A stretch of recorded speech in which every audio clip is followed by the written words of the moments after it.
30 दिवस महाराष्ट्रामध्ये अभूतपूर्व आंदोलन आपल्याला करावं लागतंय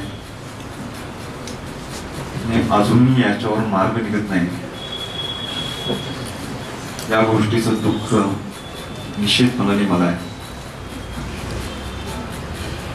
लवकरात लवकर मार्ग निघावा आणि ही मागणी केवळ वकिलांची नाही, खऱ्या अर्थाने या परिसरातल्या जनतेची मागणी आहे। आणि लोकशाहीमध्ये तमाम जनतेला पराभूत व्हावं लागू नये अशाच भावना या निमित्ताने मी व्यक्त करीन। उच्च न्यायालयाचं खंडपीठ कोल्हापूरला झालं पाहिजे। मला आठवतंय की 1993 साली सत्तारूढ पार्टीचा आमदार असताना अशासकीय ठराव विधानसभेमध्ये मांडून मी त्याही वेळी केली होती। एक तर आपला सगळा परिसर आणि मुंबई यामधलं असलेलं अंतर, मुंबईची एकंदरीत जीवनशैली, या परिसरात असलेल्या दाव्यांची संख्या, ह्या सगळ्या पार्श्वभूमीवर लोकांना स्वस्थ न्याय मिळाला पाहिजे आणि न्याय मागणीसाठी असली पाहिजे आणि त्यासाठी कितीही खर्च आला तर ती करण्याची तयारी ही सरकारने दाखवली पाहिजे। आपण आपल्या देशाची आणि घटनेची रचना बघितली तर देशाला जसं संसद आवश्यक आहे, कायदे मंडळ, कार्यकारी मंडळ जसं आवश्यक आहे, तसंच न्यायमंडळ सुद्धा तितकंच आवश्यक आहे। लोकशाही आणि संसदीय लोकशाही पद्धतीचा तो एक महत्वाचा पिलर आहे। पण लोकच तिथं पोचू शकत नसतील, न्याय मागू शकत नसतील तर परिपूर्ण लोकशाही, लोकांचे हक्क मागण्याचे अधिकार लोकांना दिले असा त्याचा अर्थ होऊ शकत नाही। मी अनेक वेळा बघितलं, आमदार असताना आशिलाने मुंबईत यायचं, कुठल्या तरी आमदाराची ओळख काढायची, वकिलांनी गडबडीने तिथंच आंघोळ करायची आणि आपल्या ओळखीच्या वकिलाकडे जाऊन आशिलाची भेट घालून द्यायची। तारीख पडली तर पुन्हा दोघांनी माघारी यायचं। न्याय खूप खर्चिक वाटतोय, सामान्य माणसाच्या भूती पलीकडचा, आवाक्या पलीकडचा। राज्यामध्ये जे विभाग झाले त्यामध्ये विदर्भासाठी नागपूरला कोर्टाचं बेंच निघाला, मराठवाड्यासाठी औरंगाबाद खंडपीठ निघाला,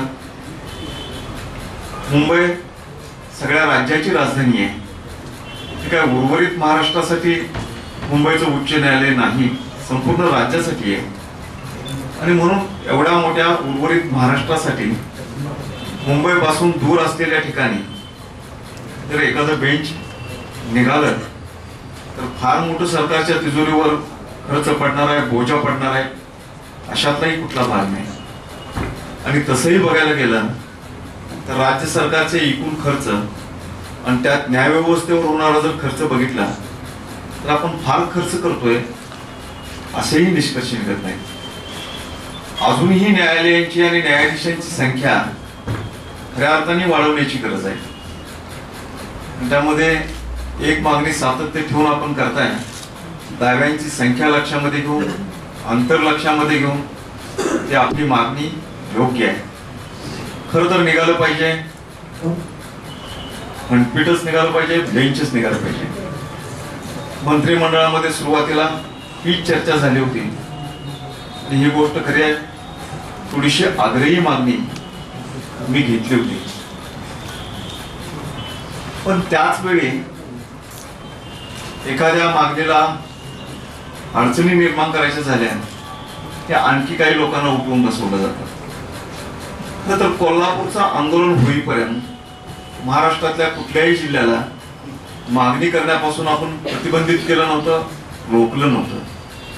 पण एखादी मागणी कुणाच्या तरी पदरात पडते म्हटल्यानंतर कुणीतरी उठायचं आणि पायात पाय घालण्याचं पाप खऱ्या अर्थाने करू नये मागायचा हक्क जसा आपल्याला आहे तसा त्यांनाही आहे, पण जे अगोदर मागतायत त्यांना अगोदर मिळालं पाहिजे. 93 साली त्यावेळेच्या कायदेमंत्री रामराव अधिक साहेबांनी मला विधानसभेमध्ये दिलेलं आश्वासन, फ्लोअरवर दिलेलं आश्वासन आहे जे रेकॉर्डवर आहे. कोल्हापूरची मागणी योग्य आहे आणि त्या दृष्टीने आम्ही शिफारस करू अशा पद्धतीचं 1993 साली जी भूमिका सरकारने मान्य केली, आज तीच भूमिका आम्ही वारंवार मान्य करतोय, पण प्रत्यक्षामध्ये मात्र काही घडत नाही. आज मी पुन्हा एकदा सरकार खर्चाच्या बाबतीत, अगदी सर्किट बेंच निघण्याच्या बाबतीत जे काही इन्फ्रास्ट्रक्चर तयार करावं लागेल त्यासाठी सरकारची पूर्ण तयारी आहे. आता पुढचे निर्णय हे हायकोर्टाच्या आणि सुप्रीम कोर्टाच्या हातामध्ये आहे. आता आपल्याला या गोष्टीची कल्पना आहे की कोर्टाला पटवून देण्याचं काम पुराव्यांच्या पेक्षा वकील चांगल्या पद्धतीने करू शकतात. जिथपर्यंत मला वकिली करता येणं शक्य होतं, ज्या कोर्टामध्ये माझी वकिली चालत होती, तिथपर्यंत निकाल मी माझ्या बाजूने लावून घेतलाय आणि शिफारस केली. आता कोर्टापुढे जाऊन मला तुमचं शिष्टमंडळ जाऊन भेटून आल्याचं ते सुद्धा समजलं. तुमच्या आणखी लवकरात लवकर मीटिंग व्हावी, तुम्ही आपली मागणी तिथं प्रभावीपणाने पटवून द्यावी. पण आज एक बाहेर असा समज झालाय की वकील आंदोलन करतायत. पण मी पहिल्यांदाच ही गोष्ट सांगू इच्छितो की वकिलांनी जरूर पुढाकार घेतलाय, पण खऱ्या अर्थाने हे जनतेचं आंदोलन आहे. केवळ वकिलांच्या मागणीसाठी गावाच्या गाव, शहराच्या शहर, जिल्ह्याच्या जिल्हे कधी बंद होऊ शकत नाहीत. लोकांना सुद्धा वकिलांच्या पेक्षा आपल्या न्यायिक सोयीसाठी आपली मागणी मान्य व्हावी अशा लोकांच्या सुद्धा प्रामाणिक भावना आहे. लोकशाहीमध्ये राज्य ही जनतेच्या इच्छेवर चालतात. आज जनता पराभूत न होता जनतेच्या अपेक्षा पूर्ण व्हाव्यात अशा भावना व्यक्त करतानाच प्रत्येक शहराची, प्रत्येक जिल्ह्याची काही वैशिष्ट्य असतात. त्यात कोल्हापूर जिल्ह्याचं एक महत्वाचं वैशिष्ट्य जर कुठलं असेल तर एकदा का आखाड्यात उतरायचं ठरवलं तर पाठ लावल्याशिवाय माती घेऊनच उठायचं. हा काही ठिकाणच्या मातीचाच गुण आहे आणि आज त्याच तर्फेने आपलं आंदोलन सुरू आहे. सुदैवाने आज हायकोर्टामध्ये जे न्यायमूर्ती आहेत ते जनतेची स्पंदन, भावना जाणणारे आहेत.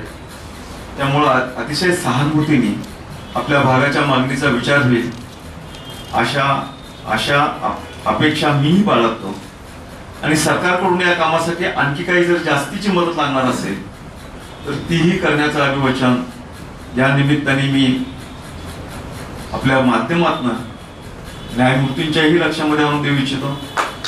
आज तुमच्या आंदोलनाचा खऱ्या अर्थाने फटका माझ्याच खात्याला बसला. अनेक ठिकाणी कैदी तुरुंगामध्ये आहेत, त्यांच्या बेलची कामं प्रलंबित राहत आहेत. थोडस हे आंदोलन लवकरात लवकर संपणं हे तुम्हाला जितकं आवश्यक वाटतंय तितकंच गृहमंत्री म्हणून सुद्धा मला सुद्धा ते तेवढंच, किंवा तुमच्यापेक्षा थोडस जास्तच हे आंदोलन लवकर संपवं असं वाटतंय. आता विद्यार्थीही लॉ कॉलेजचे उद्या भावी वकील, भावी न्यायमूर्ती यामध्ये उतरत आहेत. फारसं ताणलं जाऊ नये अशा भावना या निमित्ताने मी व्यक्त करेन. आणि येणाऱ्या कॅबिनेटमध्ये पुन्हा एकदा जसं एखादं अर्ज जर लवकरात निकालात निघत नसेल तर आपण पुन्हा एकदा अर्ज करतो आणि लक्ष वेधण्याचा प्रयत्न करतो. तसं पुन्हा एकदा आम्ही कोर्टाला विनंती करू आणि तुमच्या भावना आणि लक्ष वेधलं जाईल अशी पावलं आम्ही सरकारच्या वतीने उचलू या गोष्टीची मी आपल्याला ग्वाही देतो. आणि मी सगळ्यांनाच जनतेची योग्य मागणी आपला प्रश्न आहे असं समजून आपण उचलून धरले त्याबद्दल लोकांचा प्रतिनिधी म्हणून मी आपल्याला धन्यवादही देतो. आणि लवकरात लवकर आपली मागणी मान्य होऊन हे आंदोलन स्थगित व्हावं. सर्किट बेंच हा एक टप्पा आहे. आता आम्ही सुद्धा पुढचं होत नाही तोपर्यंत आहे त्या पदावर जसं समाधान मानतो.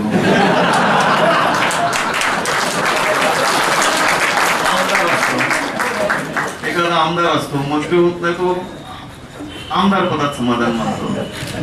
तसं आज किमान एक पाऊल जरी आपण पुढे गेलो तर ते पुढे जाणं हे अंतिम मागणी मान्य करण्याच्या दिशेने मान्य होण्याच्या दिशेने एक पुढचं पाऊल असेल. आज ना उद्या अंतिम मागणी मान्य होईलच पण एक टप्पा जरी आपल्याला या निमित्ताने पुढे जाता आलं तरी सुद्धा ते आपलं मोठं यश असेल. तुम्हाला सगळ्यांना यश मिळावं अशा शुभेच्छा या निमित्ताने मी देतो. मी मागही बारमध्ये एकदा आलो होतो त्यावेळी आपण खूप प्रेमाने आपुलकीने स्वागत केलं होतं. आज पुन्हा त्याचीच प्रचिती आपण आणून दिली. मी अधिक न बोलता येणाऱ्या कॅबिनेट दिवशी आणखी एकदा सरकार हायकोर्टाला विनंती करील या गोष्टीची आपल्याला ग्वाही देतो. आपण सुद्धा संयमाने ठामपणाने आपल्या भूमिका न्यायमूर्तींच्या लक्षामध्ये आणून देऊन मागणी मान्य करून घ्यावी. पण आता आपलं आंदोलन हे जनतेला सुद्धा आम्हाला सुद्धा न परवडणाऱ्या टप्प्यावर चाललंय हेही मी लोकांच्या वतीने आपल्या लक्षामध्ये आणून देऊ इच्छितो. आपण सगळ्यांना भेटण्याची संधी दिली. आपल्या कृती समितीच्या पदाधिकाऱ्यांना मी मनापासून धन्यवाद देतो. आणि